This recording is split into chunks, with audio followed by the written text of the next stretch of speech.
The most common mistake I see in property renovation and development is when people overspend at the start and then cut back and run out of money toward the end. This is the worst possible thing you can do, and it's completely the opposite way around.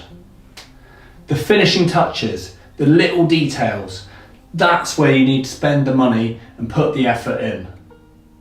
So a main piece of advice to you is when you're working out potential costings for those end little finishing touches, over allow, because you'll get toward the end of the project and it'll look and feel like you're nearly there, but not quite. And that is what soaks up the money. It's always surprising. It generally always catches you out. So if you over allow there, then it can allow you to put the effort and attention into those finishing touches.